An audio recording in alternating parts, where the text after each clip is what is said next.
The views and opinions expressed by the hosts and the guests do not reflect those of the show, the management, and the company. Hello, sa pagkakang tamang Opo, oras si mo po ba Vice ito? Martinez po ito. Aaksyonan po ba agad natin yan? Ora mismo. Tandaan nyo, ito yung dating airport.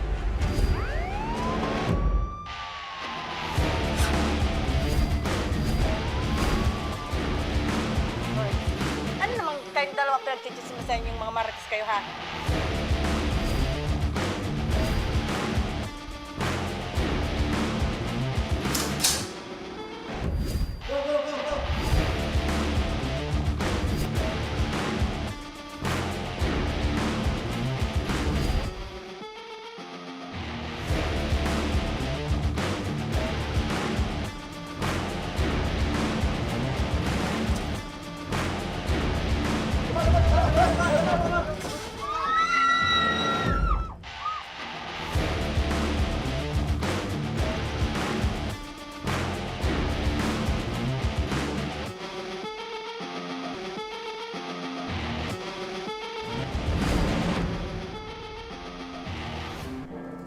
Magandang hapon sa inyong mga ka-aksyon. Live na live tayo ngayong araw ng Martes at tuloy-tuloy ang ating pagbibigay ng serbisyo publiko. At live din tayong napapakinggan sa 90.3 Radyo Ragon Sorsogon, 88.3 sa Catanduanes, 90.7 Legazpi City at live na rin tayong napapanood sa ating YouTube account.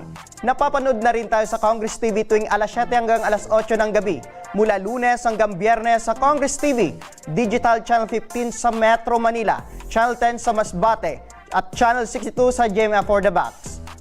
Umpisa na natin ang tabang ora mismo. Ito mga kaaksyon nung nakarang buwan pa, ika-5 ng Abril, nang mabangga ng isang lalaking sakay ng motorsiklo ang isang 6 na taong gulang na bata sa Tabaco City. Hinaing ng ina ng bata ay makausap ang lalaking nakabangga dahil isang buwan na raw ang nakalipas ni minsan ay hindi raw ito tumulong sa gamutan ng kanyang anak. Kasama natin ngayon si Lovelyn Almuete, ang nanay ni Cristal. Magandang hapon po, Ma'am Magandang hapon Lynn. po, sir. Opo, tama ho ba na isang buwan na po ang nakalipas? Kamusta na po itong anak niyong si Cristal? Opo, tama po yun. Isang buwan na po ang nakalipas. Tsaka po, si Crystal po, ayos naman po siya na gumaling na po ang kanyang mga sugat dito kasi nagkabukol-bukol po siya, sir. Apo. Ang tama niya po ay sa kanyang ulo, lalo na po dito sa may noo. Opo. Tapos? Maaari niyo bang maikwento, ma'am, sa amin kung paano nangyari yon? Anong oras po ito nangyari? At bakit siya nakalabas doon sa... At paano ito nabangga ng motorsiklo ni Alfred? Nung araw pong yun, kami po ay naglinis sa labas. Tapos pumasok na po kami kasi may tindahan po kami. Hapon-hapon po kami naglilinis. Apo. Pumasok na po kami, pinapasok ko na po yung mga bata. Nagtimpla po ako ng gatas. Tapos yung isa pong kapitbahay namin is, sa may gate po yung bahay, doon po sila papasok. Humawak po sila sa gate, habang nagtitimpla po ako ng gatas. Napadaan naman po itong si Alfred, tapos yung girlfriend niya po. Apo. Nabanggaan po ng Hindi naman po yung bata tumakbo. Nandoon lang po sa may gilid ng gate. Opo. Opo. Pero itong bahay niyo, ma'am, talagang nasa, kumbaga, malapit sa highway or daanan doon sa Iskinita lugar? po, papasok na po siya, sir. Opo. Paano yung ma'am? Bakit gaano kalakas na nabangga itong anak niyong si Cristal? Kung bakit na nagtamo ito ng mga sugat sa kanyang muka? Nung araw daw na po yun, nagsabi po yung kapitbahay namin na yung nakabangga daw po ay nakiinuman doon sa tindahan sa labasan. Opo. 3 beses daw po yun sinundo ng kanyang girlfriend. Tapos hindi po pumunta. Parang nagalit na yung girlfriend. Saka lang po siya pumunta po doon sa inuupahan nilang bahay. Sa looban po sila. Tapos nung palabas na po sila, sabi nila pupunta daw po sila ng palengke noon. Nabanggaan po yung anak ko. Opo. Masasabi mo ba, ma'am, na mabilis yung pagpapatakbo nitong ni Alfred kung bakit tumilapon itong anak mo? According po sa sa narinig kasi ng mama ko, kasi malapit lang kami doon, yung tindahan namin, dikit lang po sa kalsada. Mabilis daw po yung takbo. Hindi naman po siya harurot, pero mabilis yung takbo. Nakita din po ng anak kong pangalawa. Opo. Nung mga oras na yun, ma'am, sino po yung kasama ng anak mong si Crystal? Meron ba siya sa kanyang nagbabantay nung mga oras na yun? Yung kapatid niya pong lalaki, tinitingnan po siya. Kasi bigla lang po silang lumabas ng gate kasi nagsasara-sarado sila ng gate. Opo. Kasi papasok sila sa isang bahay. Katabi lang nung gate yung isang bahay. Tapos ikaw, ma'am, nasa loob ka ng bahay nyo, Nagtimpla nagtitimpla ng gatas po. para sa Opo. bunso mong Sa anak. bunso ko po. Opo. Nung mga oras na yun na nakita mo na yung anak mo, nagkausap ba kayo ni Alfred nung mga oras na yun, ma'am, na nabangga itong anak mo? Nung nabangga po, umiyak po ng malakas yung anak ko para pong asong Apo. nabangga po siya yung niya, yung parang napasigaw siya. Sabi niya, "Mama," ganon. Tapos iyak na po siya, tumakbo po siya, bigla po siyang, after po ng bangga, tumakbo po siya papasok ng bahay. And then po, sabi ng mama ko, "Uy, nabangga niyo yung apo ko." Tapos sinundan po nung nakabangga po. Pumasok po sila nang doon sa bahay ko. Sabi ganun, "Ate, ipahilot natin, nabangga ko yung anak mo." Okay. Sabi, So, ibig sabihin, ma'am, kumbaga, ang gusto niyang mangyari nung pakabangga dito kay Crystal is Opo. ipahilot na imbes na itakbo sa ospital. opo, yun po yung kasi yung anak ko po is nagpakarga na po sa akin after po nun na nabanggaan. Pagkatapos niya pong umiyak, tumakbo po siya sa akin, papasok doon. Tapos nagpakarga na po, hindi na po siya nagpababa nun. Tapos sabi ko, hindi ito madadaan sa hilot kasi po, duguan po yung anak ko, may mga dugo po dito, sugat-sugat po. Tapos bumukol po agad dito yung para po siyang may bato ditong nakausli. Parang talagang mabilis na lumaki yung... Opo, mabilis pong lumaki po yung Sabi ko, ang tama sa ulo. Kung sabi ko, kung sa katawan, wala naman akong kasi magkabarangay tayo. Sa ulo. Sabi niya, ipahilot natin. Hindi, dalhin natin sa ospital. Opo. Sabi ko, tumawag tayo ng tricycle or kung anong masasakyan natin. Sabi niya, hindi, pahilot natin. Tapos, sabi ko, ipablatter mo na ma. Sabi ko, ipablatter mo na sa barangay kasi nga nabanggaan. Para kako may record. Tapos, hindi naman siya gumalaw. Nandun lang siya sa gate, nakatayo. Sabi niya, sige, idalhin natin sa ospital. Gumalan siya. Pero hindi naman po siya gumagalaw. Sabi ni mama, kailangan emergency kasi bata yan. Baka Opo. mamaya magdugo yung ilong. Apo, tas yung tama ni Crystal, isa ulo. Isa Talagang ulo. delikado yun, ma'am. Delikado nga Bilang po. ina, talagang kailangan mong ma-check or Opo. ma-double check na talagang nasa maayos yung Yes kalagayan po. ng anak mo. Pero itong si Alfred, talagang ini-insist na ipahilot lang. Ipahilot lang po. At sinasabi mo, ma'am, itong si Alfred is kabarangay mo lang. Kapurok mo po ba ito, ma'am? Hindi Malapit po. lang Medyo malayo din po. Opo. Tapos, kailan mo naidala ito, ma'am, na ito si Crystal sa ospital? Nung after po nun, kasi sabi ko, hindi ito pwedeng patagalin kasi yung bata may dugo. Opo. Tapos bukol na. Sabi ko, dapat ipacheck agad ito.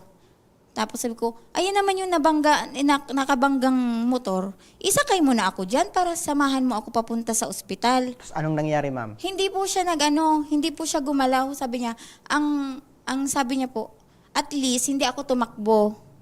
Kumbaga lumalabas, ma'am, na wala talaga itong pakialam, itong si Alfred dun sa anak mo. Basta Kung anong ipahilot lang kalagayan, daw po. basta ang gusto niya, mapahilot lang. Opo. Okay, nung naidala mo, ma'am, sa ospital, kamusta po yung naging resulta ng doktor dito sa anak mo? Pagpunta po namin ng ospital, ako na po yung naghanap po ng masasakyan. Nakiusap po ako kasi taranta na po ako eh. Kumbaga, hindi man lang ito tumulong, ma'am, Hindi po. itong si Alfred na maghanap Nakatayo ng lang po, sasakyan yung opo. dalawa. Gaano ba kalayo, ma'am, itong ospital dun sa Barangay Pawa? Ilang meters din po sir kasi dadaan pa ng Bangkilingan, Panal, pag ganun pa po sir. Kumbaga, yun ay Opo. emergency ng mga Emergency oras po. na yun. Pero imbes na tumulong Opo, siya na opo. makahanap ng tricycle nyo or masasakyan nyo pa punta ng ospital, Gumanon wala lang siyang po ginawa. siya. Nakaganyan lang, ma'am, sa inyong Sabi niya, sa gate nyo. Opo, sabi niya, sige, ipa-hospital. Umuo nga siya, pero hindi wala naman siyang ginagawa. Opo. Siyempre, as a mother po, nasasaktan ako sa anak ko kasi nakita kong may masakit na yung, yung bukol-bukol na, yung mata niya gumano na. Tapos, dinala ko na po sa ospital. Apo. And then, after po nung nasa ospital na kami, nakakapila kami, matagal pa po mga 30 minutes pa po yon sa ospital. Tapos sabi po ng mama ko kasi nagpa-blatter na siya. Sundan nyo na yung mag-ina kasi nakita ko walang dala yung nanay na wallet. Apo. Siguradong mag-i-injection yun kasi may sugat yung bata. Mm-mm. Kailangan anuhin nyo kasi kayo naman nakabangga. Tapos, maya-maya pa po nun Tapos, mga magawa 1 hour, nagpunta po sila sa ospital. Nagpunta siya. Apo. Tapos, sumunod naman siya. And then, after po nun, sabi niya, kung ano ngayon kailangan, sabi sa doktor, kasi hindi pwedeng masyadong marami kasi pong pasyente. Apo. Hindi pwedeng masyadong marami din yung tao doon kasi nakakaabala daw po sa emergency, pag may emergency. Tapos sabi ko, antay na lang kayo sa labas, dyan lang sa may pinto, kung yung pwede ko kayong matawag. After po nun, nawala na po sila, hindi na po sila nagpakita. Kumbaga lumalabas, ma'am, na wala talaga itong kagustuhan na makatulong sa inyo, ma'am, especially kay Crystal. Yun po talaga yung first ko kasi syempre magulang ko magagalit ako kasi imbis na nila kasi pinurse aid na nga po sa ospital. Apo. And then nandoon na po yung reseta. And then nung gabi na po. Mm-mm. Gabi na po nun Tapos hinanap ko po sila, inisa-isa ko po yung parking lot doon, pati po sa likod. Hinanap ko po kasi may dala silang motor. Tapos hindi ko na po sila nakita. Tapos parang naawa po yung kasi doon na po kami sa gate ng hospital nagtambay kasi sabi ko baka pwedeng pakiusapan yung kung may makilala akong dumaan. Apo. Pakiusapan na doon na lang ako sa bahay magbabayad, kukuha muna ako ng pera. Tapos ang sabi po nung isang nagpapadyak, parang naawa siya, ma'am, kanina ka papabalik-balik, ano pong problema nyo? Sabi ko, kuya, wala kasi akong dalang pamasahe. Sabi niya, o sige, hatid kita, doon ka lang magbayad sa inyo. Paano po ba? Sabi ko, kasi hanapin ko pa yung nakabangga nito, nawala. 3 oras na kami dito sa ospital nag-aantay. Baka kako umuwi lang sandali. Kinonsider ko naman, sir, kasi kabarangay ko nga po. Apo. Tapos po, hindi na po talaga siya mahanap. Sabi nung nagpapadyak po, isinamahan na po ako sa pulis. Para daw po yung pulis na daw po maghanap kasi hindi nga po inasikaso. Opo. Tapos ng mga oras na yon hanggang lumipas ang 1 buwan, wala kang tulong na natanggap sa kanya. After po nung yung pulis na po naghanap, inalalayan po kami, pumunta po kami sa bahay nila. Mga lasing pa po yung naabutan namin doon. Apo. Tapos, inintay po pa ng mga 1 hour and a half pa po bago sila umuwi. Kasama nung nung kasama niyang isa. Sabi niya, nagpunta daw po sila sa Kagawad. Tapos nagpa-blatter din daw po sila para daw po, kung magreklamo ako, may counter daw po sila. Mas inisip pa nila, ma'am, na magreklamo, mag-counter ng Apo. blatter sa inyo. Kumbaga, nag-advance na sila Yes po. sa Opo. imbes na i-advance nila yung tulong para kay Crystal. Pinag-antay pa po nila yung bata. Tapos, 9:00 na po nung gabi, past 5 po nangyari yun 9:00 na po ng gabi, saka pa lang po, kung hindi po kami sinamahan ng pulis na dapat ipagamot nyo to kasi kailangan ng bata na ipagamot. Opo. Doon pa lang po sila sumama sa ospital at pina-injectionan yung bata. Yun pa lang po. Kung hindi po ako nagpunta sa pulis, hindi po nila talaga ipapagamot. Opo, yun yung pinakalas na tulong na ibigay Yun sa inyo. po ang yung last. injection. Yes po. Yun yung kinargo nila, ma'am. Injection, paracetamol, at ointment lang po maliit na gano'n. Opo. Ito ba, ma'am, na pinasitiskan nyo ba itong anak nyo, ma'am? Kamusta yung naging resulta? Yung last pong, after po nung na-injection na po, bumalik po kami sa pulis. Opo. Kasi gusto nga pong isettle ng pulis dahil po sa nangyari. Sabi, tulungan nyo ito kasi kayo ang nakabangga. Tama Tapos po, sabi tama. ko, kasi po, may request po yung doktor ng CT scan kasi nga po sa ulo. Dapat nga daw po pati po yung chest i-x-ray kasi tumilapon po yung bata Opo. Opo. Pero sabi ko, yung CT scan na muna kasi hindi talaga ako mapalagay. Tapos nangako po sila, maayos po yung usapan namin sa pulis.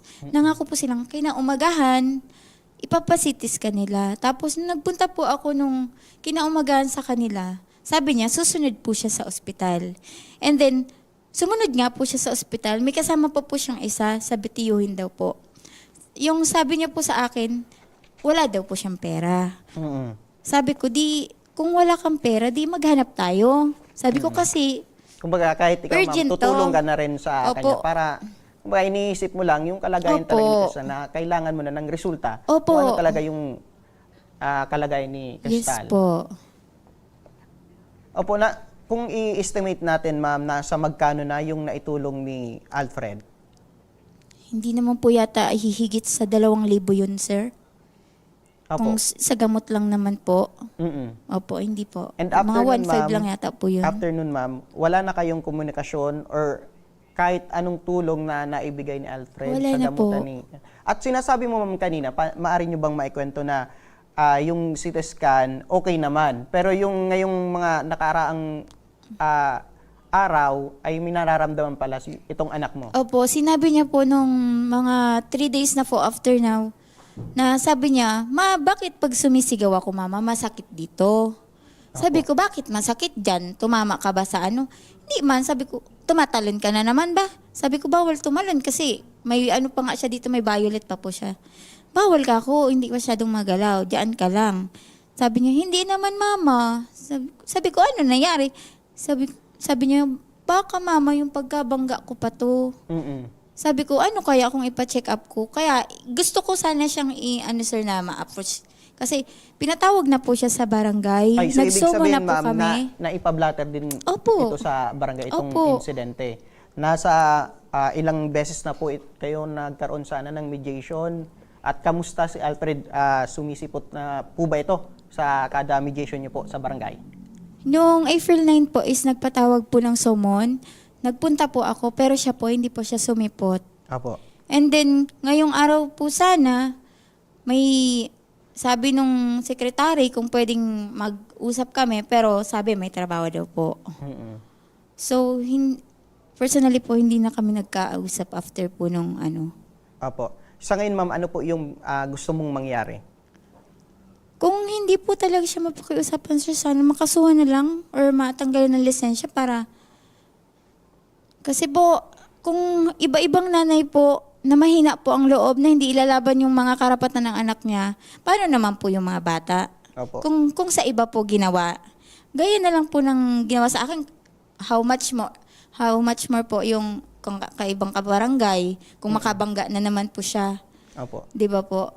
Na hindi niya Maitanong ko lang, ma'am, panagutan. ano po yung nararamdaman mo dito kay Alfred na sa pagkakakwento mo, ma'am, talagang walang pakailam or walang kagustuhan na tumulong sa gamutan po ni Crystal? Ako po, sir, hindi naman po ako maanong tao na kinikimkim ang galit ko. Napapakiusapan naman po ako. Pero nagagalit po ako, sir, kasi pinatagal niya pa po yung yung action niya. Dapat gawin niya po yung part niya. Aminado po ako na hindi ko po nakita yung nangyari kasi nagtimpla ako ng gatas. Pero masasabi ko naman, sir, na hindi naman po ako pabayang ina kasi makinis po ang mga anak ko. Wala pong mga sugat-sugat. Kung ako pong pabayang ina, ang mga kutis po nila is magaganda. So, masabi ko pong hindi po ako nagpabaya sa bata. Nagkataon lang po talagang na-aksidente yung bata. Kasi hindi ko naman po masyadong pinapalabas yan na hindi ako kasama. Apo, sige po, ma'am. Standby ka lang po. Ano, ma'am? Apo. Kasi mga ka-aksyon, sinubukan natin na tawagan si John, ngunit hanggang ngayon ay hindi po ito sumasagot. Ringing pa lang itong cellphone niya. Kaya ngayon, dumako tayo sa kanyang barangay. At para sa kabilang linya ng telepono ngayon, nandito na si Miss Rebecca Sunga, ang barangay secretary ng Pawa, Tabaco City. Magandang hapon po, Ma'am Rebecca. Magandang hapon po, sir. Opo, maitanong ko lang, ma'am, ilang beses na po nangyari itong pagpatawag nyo dito kay John at Lovelyn? Isa pa lang po, ma'am. Isa pa lang po, tabi, sir, na isang beses pa lang po, sir. Opo, kamusta po, ma'am, ng pag-uusap nilang dalawa? Sumipot po ba ito si John? Hindi po siya sumipot. Opo, kailan po sana yung pangalawang pag-uusap nilang dalawa? Hindi na po yun, sir, na ulit. Kasi po, kinabukasan po noon, naglalakad na po at saka ang alam ko po, parang mayroon silang usapan. Kasi after po, nung nagpa-blatter po yung nanay ni Mrs. Almoite, nagpunta po sa akin sa house. Kasi nangyari po yung is nagpa-blatter po is 5:48, kumbaga gabi na, nasa house na po ako. Opo.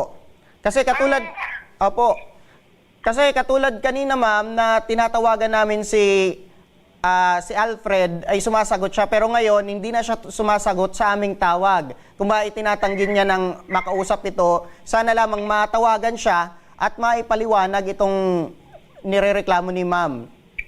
Ganito po, sir. Kanina pong umaga, may tumawag po sa akin. Secretary po yata nyo.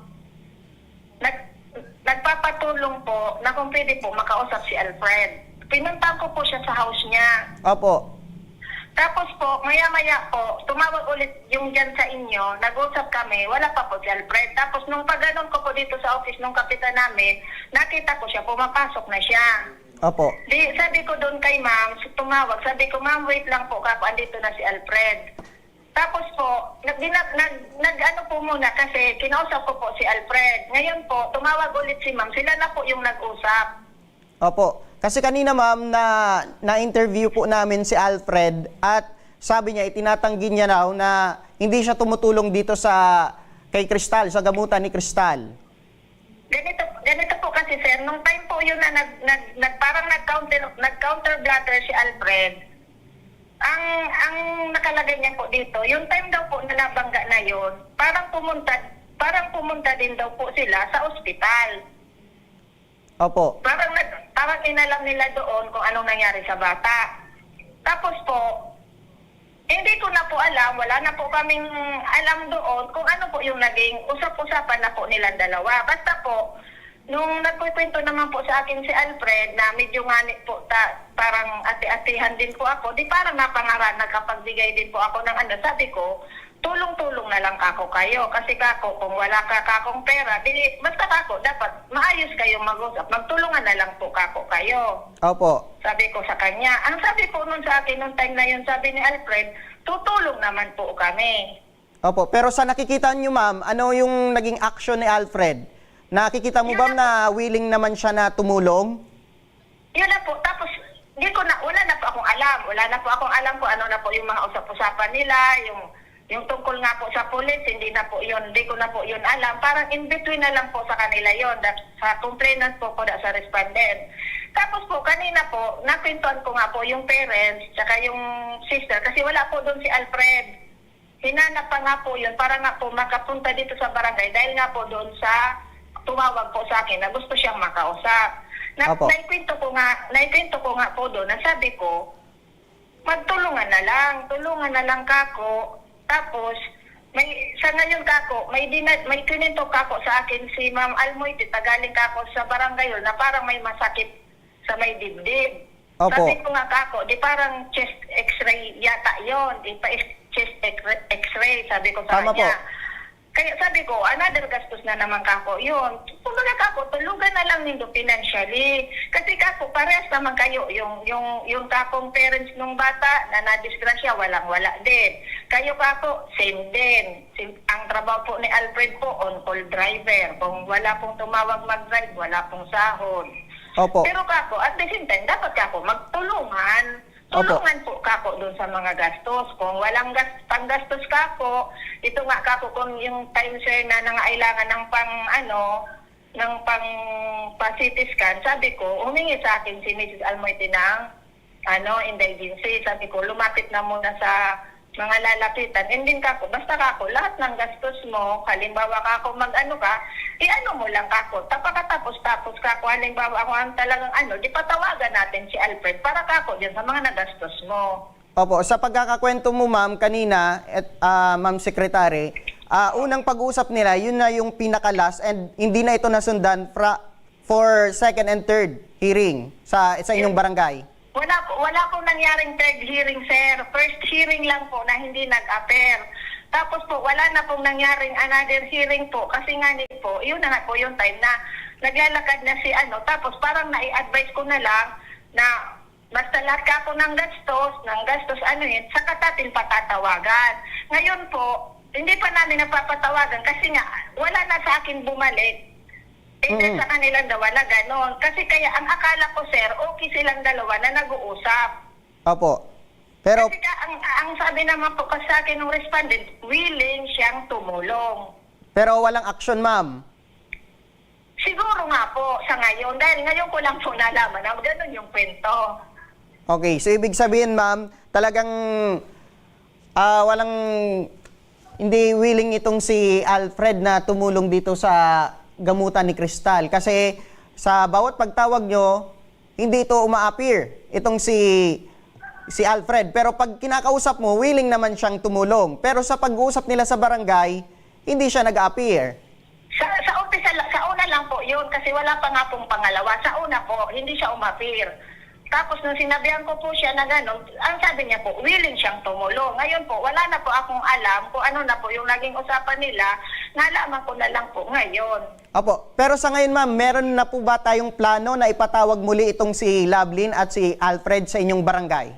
May bala po kami kasi nabanggit ko na nga po yung kay Miss Almoite na sabi ko, i-ready mo lahat ng mga documents mo, yung gastos, mga resibo. Kasi kako, patatawagan natin siya para kung ano ang maging usapan nyo, kung ano ang mapagkasunduan nyo about yan sa mga gastos mo. Opo. Oh, Kailan... nasabi ko, nakwento ko na po yan kay Mrs. Almoite na gano'n ang gagawin po namin. Kaya lang sa ngayon nga po, hindi pa na-i-sked. Opo. So, ibig sabihin, ma'am, wala pang schedule. Opo, opo. Opo. Kung meron na po sanang schedule, ma'am, sasamahan po namin itong si Ma'am Lovelyn dyan po sa inyong barangay para sa inyong pag-arap. Pero in case po na hindi po ito tumupad or magpakita po sa harapan nila dyan sa barangay, ay tutulong na po kami para makapagsampa ng formal na kaso dito kay Alfred. Kasi hindi po ito biro na 1 month na po na nakalipas, may iniinda na po itong bata na si Crystal pero walang tulong na dumadating sa kanya mula kay Alfred na nakabangga dun sa bata. Opo. Kasi sa barangay, sir, halimbawa, sir, una, walang nangyari, pangalawa, walang nangyari, pangatlo, walang nangyari sa usapan, ilulupon po yon. Opo. Opo. And then, sa last, sa lupo na po yon. Opo, tama ka po dyan, ma'am, kasi alam Opo. natin yung magiging proseso. Opo. Kaso, 1 month na po itong kaso nilang dalawa. Wala talagang tulong na ipapaabot itong si Alfred. Siguro po, ganun nga po kasi, pero ang ako po, base po sa pagkakaalam ko, nag-uusap sila. Pero hindi ko po alam yung kung anong nangyayari sa usapan nila kasi wala na po, hindi na po, yung nga po yung sabing may pulis, hindi na po namin alam yon. Opo. Maaari po ba, ma'am, secretary, na ngayong week ay magkaroon na ng pag-uusap itong si Lovelyn at si Alfred? Pwede, opo sir, aanay ko po, magre-request po ang kay Mrs. Almoite, pumunta siya dito para po makapanibago po na na record po, para po sa tawag po kay Alfred, and then ready niya po yung mga documents niya na mga nagastos niya. Opo, pwede po ba, ma'am, sa Webes po mag-usap po itong dalawa para masamahan po ng aming team? Hindi ko po sir masasabi sir kasi minsan sir pag nagsiserve ng ng summon po, minsan po hindi kagad na aabutan yung respondent. Minsan po na-delay po ang kasi po kung minsan po halimbawa may work hanggang gabi po magsiserve, pag wala pa rin po kinabukasan.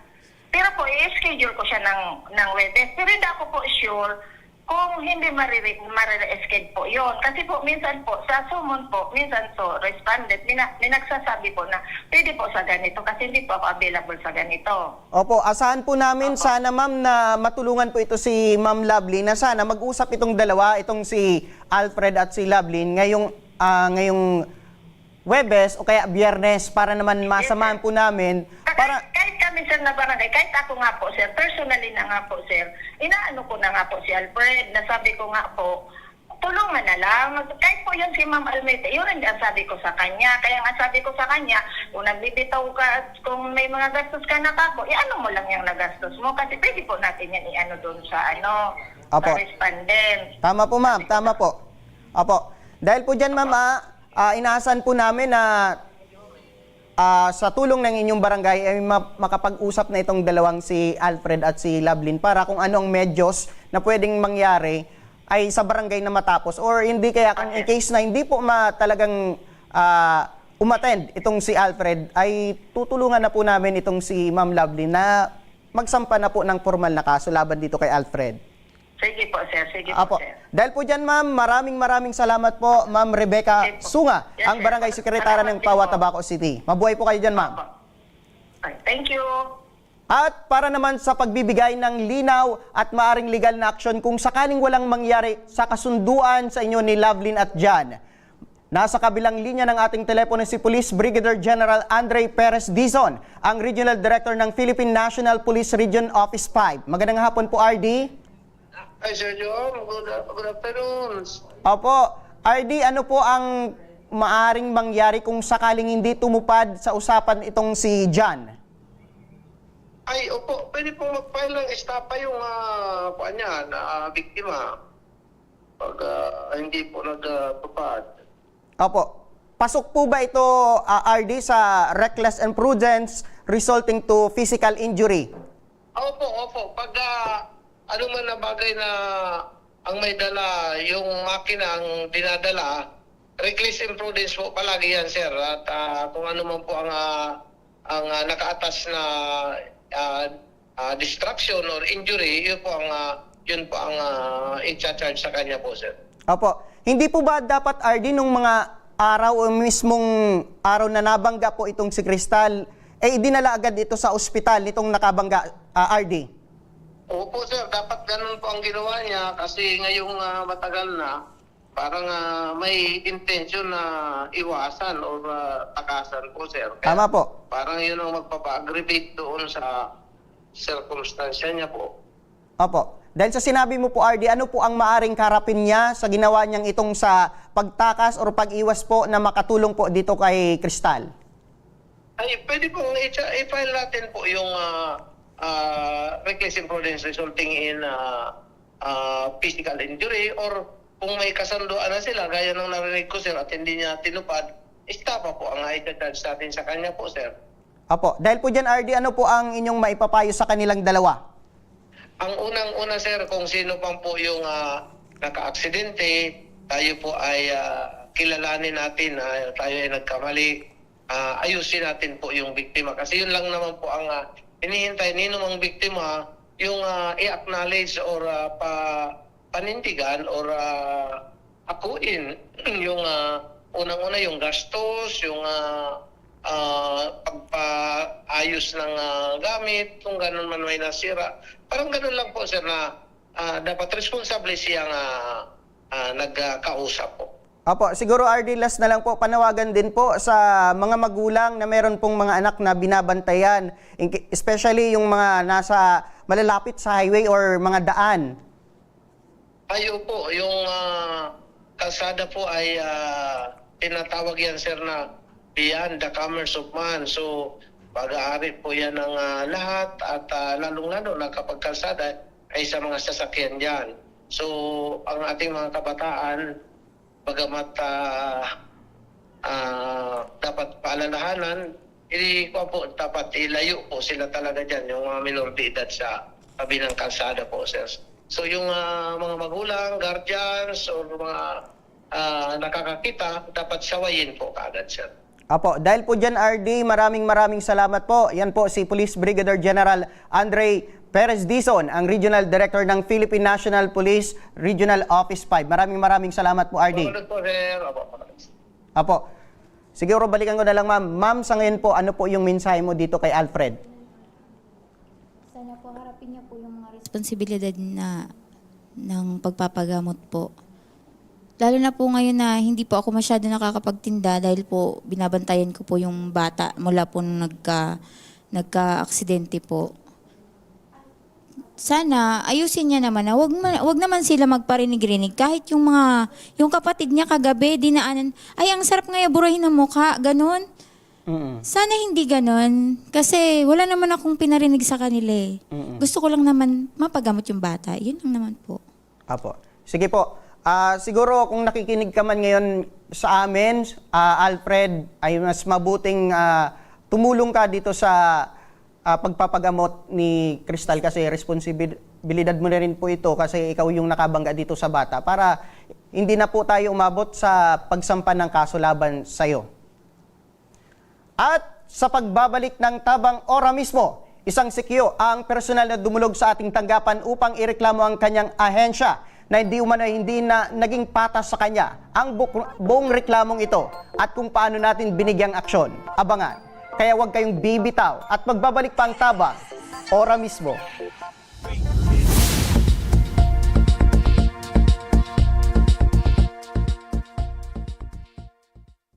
Marahin aldaw sa Indo Gabos.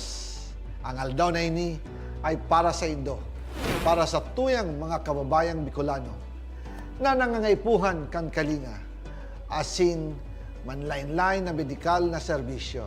Ini po ang sa tuyang dalan para makapaghatod kan serbisyo maski guraano ini karayo o karani ang sa indong kinamumugtakan. ang Tarabangan Caravan ay saro pong inisyatibo kanako Bicol Party List na igwang layunin na darahon ang serbisyo medikal as in dental direkta sa saindong mga komunidad.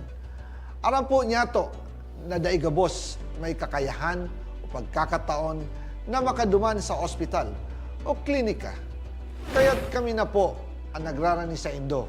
Kaibahan ang matitibay na doktor, dentista, medical personnel, asin mga volunteer kan ako Bicol Party List. Libre po gabos ang serbisyo medikal, dental, laboratory, asin mga bulong. Wala po kamo na dapat ihadit sa gastusin taini ay para sa indong kalusugan.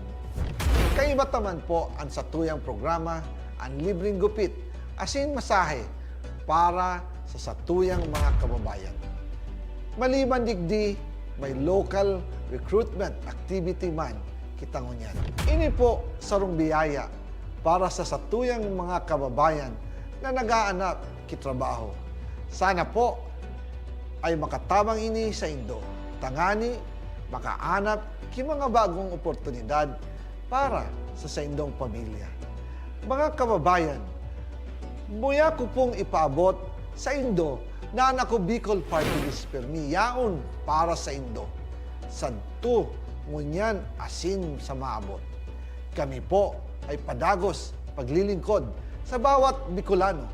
Kami po ay nagpapasalamat sa saindong padagos na suporta. Habang yaon ang suporta kan kada Bicolano sa ako Bicol Party List, padagos po niya to dadarahon ang mga programa na direktang nakakapiktar asin nakakatabang sa saindong gabos. Sa giraray, dakulaw pasasalamat po sa indong pagtangkilig asin pagtitiwala naway padagos niya tong ipangaji ang mga kalusugan asin kaligtasan kang bawat saro. Padagos po kitang magtarabangan asin magkasararo para sa mas malusog asin masiglang Bicolandia. Dakulang salamat po asin maray na aldaw sa indong gabos.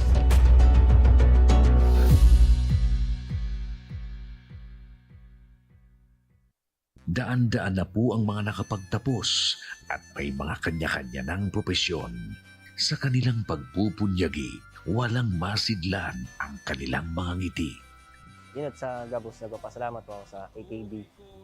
Gusto ko lang po magpasalamat sa Ako Bicol sa opportunity na tigtatao po arab po sa kuya na estudyante. Dahil naandyan lang, katuwang lagi, Ako Bicol, katabang na, kasurug pa. Hindi rin nagpahuli sa pagtugon sa mga pangailangan ng ating mga healthcare workers at mga frontliners. Sa simula pa lang nitong pandemya, hanggang sa ngayon, walang humpayang pagtulong. Ay, nagpapasalamat po ako sa pagtaunin tabang hali sa ako Bicol Party List. Papasalamat kong dakula sa duwang congressman kayo nakakatabang sa mga sa gabi. Maaasahan, Ako Bicol, katabang na, kasurug pa. Tucked away in the province of Albay, known for its perfectly shaped Mayon volcano, Misibis Bay Resort, a locally owned 5-hectare private island resort. The resort is ready for all those looking to balance tranquility and adventure. This tropical destination is where guests can either choose to relax under the palm trees or have an adventure under the sun. It features modern and luxurious rooms and villas, recreational facilities, and sophisticated services.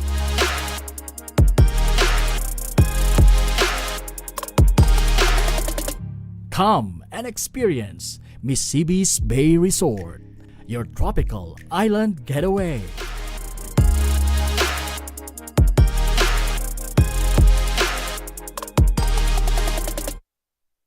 problema sa tubig, agarang binigyang solusyon. Nagpatayo ng mga solar-powered water supply system sa mga liblib na lugar. Libre, malinis at maaasahang supply ng tubig 24/7. Ako lang ng pagpapasalamat niya mo. Dahil may kamalilingan habang kami nabubuhay. Nakulaon nining tabang para sa gabos na tao digdi. Salamat po. Para sa ating mga kababayang nasa laylayan, Ako Bicol, katabang na, kasurug pa. Libo-libo na ang mga nabigyan ng tulong medikal. Bata, matanda, kahit sino man, lahat ng mga may karamdaman, may maaasahan. Nagpapasalamat sa Ako Bicol Party List. Hindi po namin makakalimutan ang tulong na dinala ninyo dito sa aming bayan. Maraming salamat po. Dahil iisa lang ang tunay na nagmamalasakit. Ako Bicol, katabang na, kasurug pa.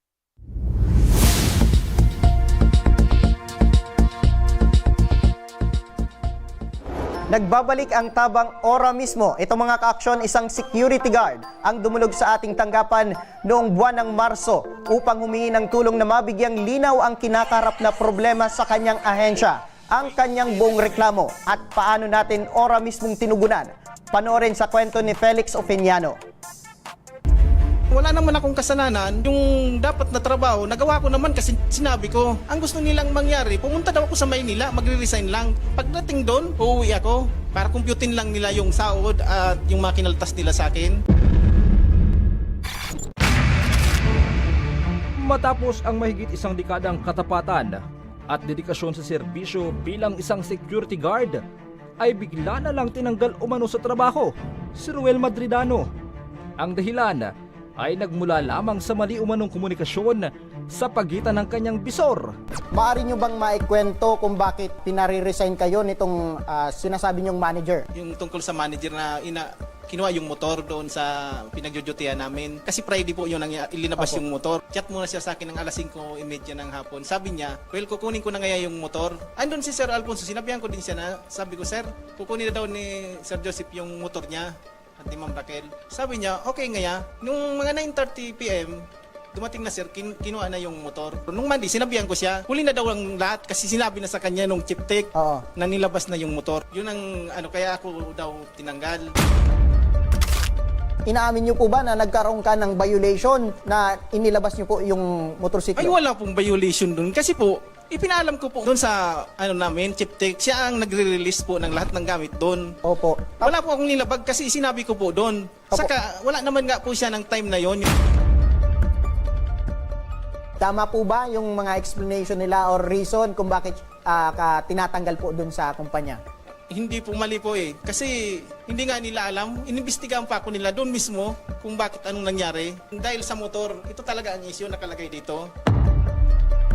Kinuwento niya sa akin, gaano daw yung dating manager, nag-resign na, iniwan daw sila sa ere, tapos yun nga, may alitan silang dalawa. Yung galit niya doon sa dating manager, sa akin niya po inaano. Hindi na rin naging maganda ang naging usapan sa pagitan ni Ruel at ng kanyang ahensya. Ang sabi niya sa akin, mag-report ka na lang sa Manila. Sabi ko, ba't ako sir magre-report? Itinanggal nyo na nga ako dito, hindi niyo ako pinagpa-duty. Sabi ko, paano ko makukuha yung kasban ko, saka yung sahod ko? Sabi niya, magpunta na ako sa Manila, mag-resign. Sinubukan namin anyayahan ang Night Owl Agency Incorporated na makapagsalita, ngunit tumanggi na sila ngayong hapon na magbigay ng anumang pahayag. Kung kaya't amin ang idinulog ito sa tanggapan ng Regional Security Unit, Region 5. Tama po ba itong ginawa ng isang manager na inganyuhin na mag-resign itong secure po natin, sir? Sa aking palagay po, sir, hindi po tama yan. Unless otherwise po, sir, kung mayroon siyang nagawa na labag sa rules and regulation ng isang agency. Kung yung security personnel na po yan, sir, ay may reklamo po sa kanyang agency, maaari lang po siyang dumulog sa aming tanggapan, mag-file po ng complaint against the PSA at dito naman po ay may due process po tayo. So, ipapatawag natin both parties para malaman po natin kung sino po yung naglabag sa Republic Act 11917. Sa legal na aspeto, lumalabas na maaaring makapagsampa ng formal na reklamo si Ruel. Ngunit nang muli namin siyang tanungin sa kanyang nais mangyari, ito ang kanyang naging tugon. Para po sa akin, gusto ko na pong umalis sa kanila kasi hindi na po maganda eh. Gusto kong makuha itong mga benepisyong mga kinaltas nila sa akin. Makuha ko na po kasi wala po akong trabaho ngayon. Gagamitin ko po sa pag-apply. Pero po, yung ginawa nila, kung may ano pong mag-file tayo ng magpa-file po ako ng kaso kasi mali po yung ginawa nila sa akin na basta na lang po akong tatanggalin na wala na po akong kasalanan. Dahil sa kanyang naging desisyon, ora mismo rin kaming nakipag-ugnayan sa tanggapan ng Department of Labor and Employment Albay. At agad ding naitakda ang araw ng pagharap nila Ruel at ng ahensyang Night Owl Security Agency Incorporated. Nang dumating na ang hinihintay na araw ni Ruel, tumungo na ang aming team sa kanyang lugar upang sunduin siya at samahan sa kanilang formal na paghaharap. Hi sir. Good morning. Sa'yo itong sari-sari. Nice. Hello po. Okay, good morning.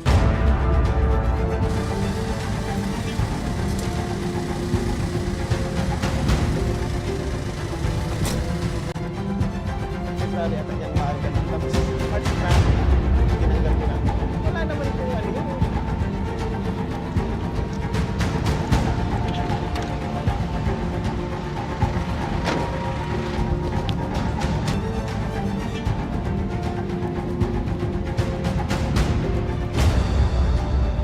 Makalipas ang mag-iisang oras na pag-uusap, lumabas ng opisina si Ruel ng masaya at may hawak na sobre at kanya nang natanggap ang last pay nito mula sa kanyang ahensya. Formal na rin siyang nag-resign sa kanyang trabaho at nagkaayos na rin sila ng kanyang ahensya. Paano yan sir na wala kang ngayon trabaho? Ano yung pinagkakabisihan mo sa araw-araw? Ngayon po, tumutulong sa tindahan, tapos mayroon ako dyan na professional, nagpakain ng isda. Tapos yung taniman ko doon ng mga saging. Yun lang ang pinagkaabalan ko ngayon. Kamusta na yung benta nyo dito sa sari-sari store? Nakakatulong rin kahit paano, pero may na ang benta dito kasi maraming tindahan, saka konti lang ang bahay dito. Gaano sir ka-importante sa inyo yung trabaho bilang security guard? Ay sa akin po, napaka-importante yun kasi yun ang buhay namin, pamilya ko eh. Diyan kami kumukuha ng lahat. Mapasalamat po ako sa Tabang Ora mismo. Nakuha ko na po yung pera na hinihingi ko sa agency. Ito po. Gagamitin ko po siya sa negosyo, yung iba savings din at sa pag-aaral ng mga anak ko. Mas malaki ito sa in-expect kong pera na nakuha sa agency. Maraming salamat po sa Tabang Ora mismo. Importanteng ipakita sa loob ng trabaho ang profesionalismo dahil ang magaling na pamumuno ay hindi lang nakikita sa tagumpay ng kumpanya, kundi sa pagrespeto at pagpapakita ng pagkakapantay-pantay sa bawat empleyado.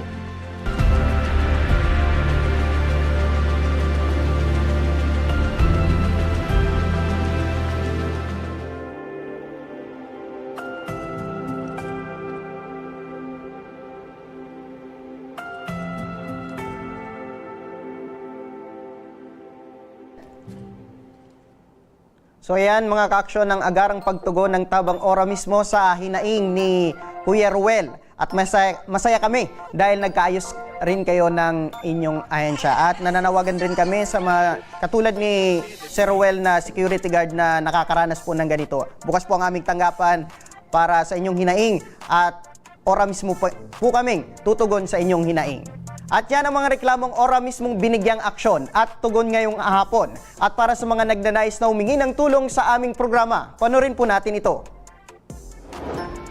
Sa may mga problemang legal at medikal na nais humingi ng tulong sa ating programa, maaari po kayong magsadya sa aming tanggapan sa ground floor Embarcadero de Legazpi, Victory Village, Legazpi City. Bukas po ang aming tanggapan mula Lunes hanggang Sabado, alas 8 ng umaga hanggang alas 5 ng hapon. Sa mga nasa Metro Manila naman po at kalapit na lugar, maaari po kayong humingi ng tulong sa Action Cost Center sa North Wing ng Batasang Pambansa. Magpunta lamang po kayo tuwing araw ng Lunes alas 8 ng umaga hanggang alauna ng hapon. Para naman sa mga taga Caloocan City, bukas na rin ang ating Action Cost Center sa Barangay 175, Multipurpose Hall, Caloocan City tuwing Miyerkules, mula alas 10 ng umaga hanggang alas 12 ng tanghali mga ka-aksyon. Maaari na rin po kayong magtungo sa Tabang Ora mismo Satellite Office sa Camarines Norte sa Provincial Capitol Building, Barangay 3, Daet, Camarines Norte. At para naman sa mga taga Camarines Sur, maaari na rin kayong dumulog sa Zone 2, Tagungtong, Goa, Camarines Sur. Bukas po ang aming tanggapan mula Lunes hanggang Biyernes, alas 8 ng umaga hanggang alas 4 ng hapon. Maaari din kayo magpadala ng mensahe sa aming official Facebook page na Tabang Ora mismo. Kahit anong reklamo ay amin pong tinatanggap. Huwag niyo rin pong kalimutang i-follow ang aming mga official social media account sa aming Facebook account, YouTube at TikTok account, Tabang Ora mismo.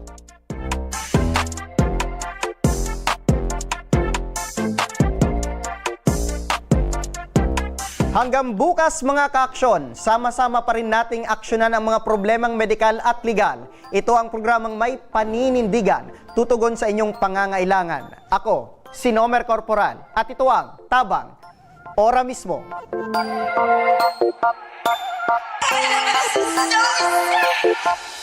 Action ko sa mga nangangailangan, action ko lahat ay dadamayan. Noon at ngayon tayo'y sinamahan, action ko patuloy na magsisilbi. Action ko sa mga nangangailangan, action ko lahat ay dadamayan. Noon at ngayon tayo'y sinamahan, action ko patuloy na magsisilbi. Isang masipag na pilantropo, sa hirap at ginawa kasama mo, malapit ang puso sa